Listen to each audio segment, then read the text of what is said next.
चेतनानंद जी, मैं एक बार फिर से आपका रुख करना चाहूंगी, क्योंकि सवाल यहाँ पर ये इसलिए भी है क्योंकि यहाँ पर तो हमने देखा कि इस तरह से लाखों की भीड़ जो है वो यहाँ पहुंची थी इस समारोह के दौरान, लेकिन जहां हमारे जो ग्राउंड पर संवाददाता है उनके सबसे पहले जो आश्रम जिस गांव में है, जिस गांव से खुद बाबा भी हैं, वहां के लोगों ने ये सवाल किया। उनका भी ये कहना है कि वो विश्वास नहीं करते हैं, वो उनके आश्रम नहीं जाते हैं। तो ऐसे में जब गांव के ही लोग उन पर भरोसा नहीं करते हैं तो पूरी तरीके से सिर्फ सिस्टम पर ही ठीकरा फोड़ देना, ये कहां तक उचित आप मानती हैं? साथ ही साथ लोगों का ये भी कहना है कि बाबा दूध से नहाता था और फिर नहाकर उस दूध से खीर बनाई जाती थी, ये परोसना, ये कितना उचित आप मानती हैं? नहीं, देखिए कि सनातन को बदनाम, आशिमा जी मैं तो बता ही रही हूँ आपको कि सनातन को बदनाम करने के लिए ये सारा षड्यंत्र रचा गया है। ये जो बाबा है, जो जिस तरीके से इसके ड्रेसिंग सेंस है, जिस तरीके से अभी तक कोई प्रतिक्रिया नहीं आई है, और इसके इतर एक और बात है कि किस तरीके से भीड़ इकट्ठा हुई। आप अभी राघवेंद्र जी कह रहे थे कि कथावाचक के हाथ में नहीं होता, निश्चित रूप से कथावाचक के हाथ में नहीं होता, लेकिन एक धर्मगुरु जो व्यास गद्दी पर बैठा है उसका ये कर्तव्य बनता है कि वो अपने सेवादारों को या आयोजकों को ये निर्देश दे कि अगर किसी क्षेत्र की 10,000 लोगों की सीमा है तो 1 लाख लोग नहीं आने चाहिए। और प्रशासनिक तंत्र, देखिए प्रशासनिक तंत्र कहाँ फेल होता है, जब हम किसी धर्माचार्य या इस तरीके के किसी बाबा के आयोजन में जाते हैं तो गरीब लोग हैं, गरीब तबके के लोग हैं, परेशान लोग हैं, अपने दुख से परेशान हैं, इसलिए वो ऐसे बाबाओं के पास जाते हैं। वो करते हैं तो वो खुद अपने अनुयायियों को, अपने समर्थकों को यहाँ पर समझाएं कि आप इतनी भीड़ में ना पहुंचे, क्योंकि कई कथावाचक ये भी कहते हैं कि आप टीवी पर बैठकर आप हमारी कथा को सुन सकते हैं। मैं लौटूंगी आपके पास, ग्राउंड से संवाददाता ओवेंस भी हमारे साथ बने हुए हैं। ओवेंस, क्या अपडेट है? देखिए, एक बड़ा खुलासा यहाँ पर हुआ है पूर्व डीजीपी की तरफ से कि बाबा पर कई केस दर्ज है और एक यौन शोषण का भी।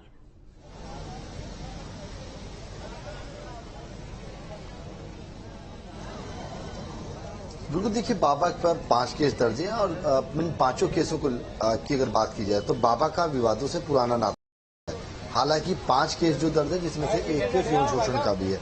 लगातार बाबा के साथ विवादों का पुराना नाता है, इसको कोई झुठला नहीं सकता।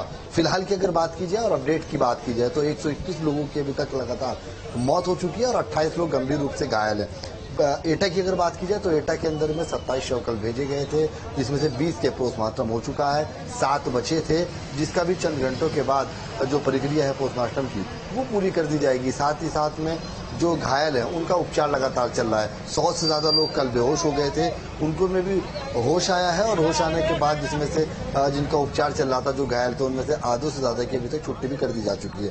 फिलहाल जिस जगह पर हम मौजूद हैं ये घटनास्थल है, ये वही घटनास्थल है जहाँ पर जो ये धूल जो इस ग्राउंड की आपको बता रहे, जो बाबा के चरणों की धूल उनके लिए सौगात बन सकती थी, लेकिन वो उनके लिए मौत के घाट उसमें और धूल ने उनको उतार दिया है। वो चरणों की धूल जो मौत का घाट का रूप देके चली गई। और ठीक सामने आप देख सकते हैं कि जो फॉरेंसिक टीम है वो लगातार अभी भी यहाँ पर कार्य करती हुई नजर आ रही है। बिल्कुल बारीकी के साथ में जो सामान है उसके तलाशने की कोशिश कर रही है। साथ ही साथ जो लाशें हैं, स्कॉट डॉग है, वो लगातार जो आसपास के खेत है, क्योंकि जब भगदड़ मची तो बराबर वाले खेतों के अंदर भी लोगों का आना जाना शुरू हुआ और भगदड़ के दौरान में जो जहां पर गिरता चला गया उसको वही कुचलता चला गया और वो कुचलने के बाद उसकी मौत होती चली गई। कुछ लोग, क्योंकि कल गर्मी का समय है, घुमस का टाइम था, घुमस हो रही थी, तो उस दौरान भी लोगों के दम घुटने से भी कुछ लोगों की मौत बताई जा रही है, जिसमें ज्यादातर महिलाएं और बच्चे शामिल हैं।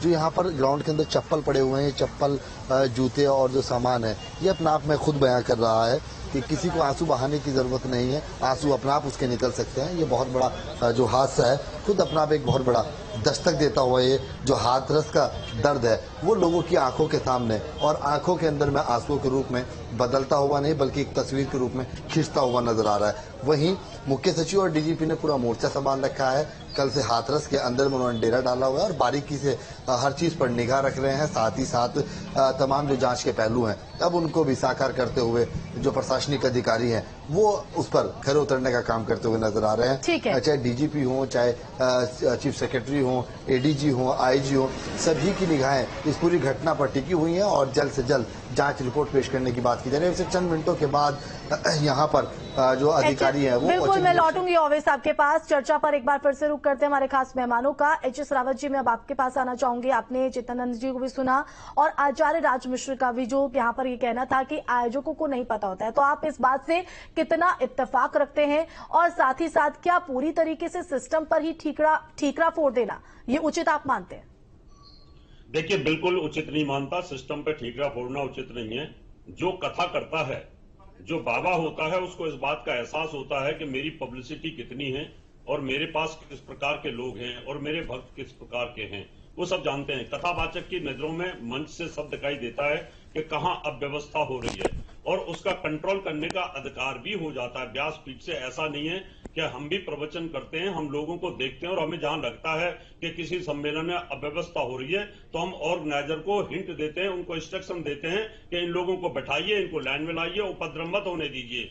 तो जिम्मेवारी तो मैन जो होता है उसी की होती है, वही पीआर कंपनी तय करता है। बाबा ने भी तो पीआर कंपनी तय की होगी ना, ऑर्गेनाइजर जो होंगे उनको ही तो बोला होगा कि आप ऑर्गेनाइज करिए। तो सब कुछ इसमें दोषी सबसे बड़ा बाबा है और बाबा की जिम्मेवारी है। उसके बाद जो जिम्मेवारी आती है, जिन लोगों ने परमिशन ली थी, जिन्होंने झूठ बोला था प्रशासन को कि हमारे यहाँ 1200 लोग आएंगे और जहां लाख आदमी आए हैं, प्रशासन उसी प्रकार से तैयारी करता है। इसलिए सरकार के ऊपर, प्रशासन के ऊपर ये गलती को थोपना उचित नहीं है। गलती इसमें ऑर्गेनाइजर की भी है और बाबा की भी है। जी आसमा जी।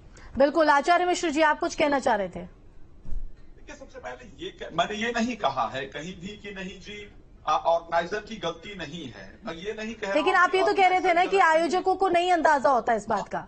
आयोजकों को नहीं, मैंने कहा कथा जो व्यास मंच पर बैठा हुआ व्यक्ति है उसके लिए ये कभी भी पॉसिबल नहीं होता है कि वो व्यक्ति वहां से, उनको नहीं पता होता है कि उनके कितने अनुयायी हैं, उनको कितना पसंद करने वाले, कितना विश्वास करने वाले लोग हैं। क्योंकि कुछ लोग तो ऐसे अभी भी है कि हादसे के बाद भी वो बाबा पर भरोसा कर रहे हैं। आसिमा जी, अभी बागेश्वर धाम का एक प्रोग्राम हुआ जिसमें वहां आने की संख्या, एक पंडाल बनाया गया जिसमें आने की संख्या का अंदाजा था कि शायद 1.5 से 2 लाख लोग आएंगे। उसके बाद 3 पंडाल लगातार आपको थे, तब भी यहाँ भीड़ जुटी थी। हजारों की संख्या में यहाँ लोग आए थे। आश्रम खुला हुआ था। अब ये खेत दोनों तरफ, ये गांव के खेत हैं, ये बहादुरपुर गांव है जो आप देख रहे हैं, ये और सीधा रास्ता गांव की तरफ पानी भर रहा है, खेतों में पानी, क्योंकि बारिश लगातार रात से यहाँ हो रही है। नॉन स्टॉप बारिश है, बिल्कुल बारिश नहीं रुक रही है। और गांव की पगडंडियों के सहारे आगे चलकर देखते हैं कि आश्रम क्या है, कैसा है और किस तरीके की व्यवस्था है। हालांकि एक सीरीज भी आई थी आश्रम, उसमें जो चीजें दिखाई गई थी वो काफी हद तक शुरुआती दौर पर तो यहाँ से मिल रही हैं। जो रहन सहन है बाबा का, जिस तरीके से वो गोगल्स लगाते हैं, सन ग्लासेस लगाते हैं और गिरवे वस्त्र नहीं पहनते हैं, पैंट शर्ट, अच्छे अच्छे शूज, महंगे शूज, लग्जरी जीवन जीते हैं। सवाल यह है कि अगर कोई बाबा है और जिसने संन्यास ले लिया है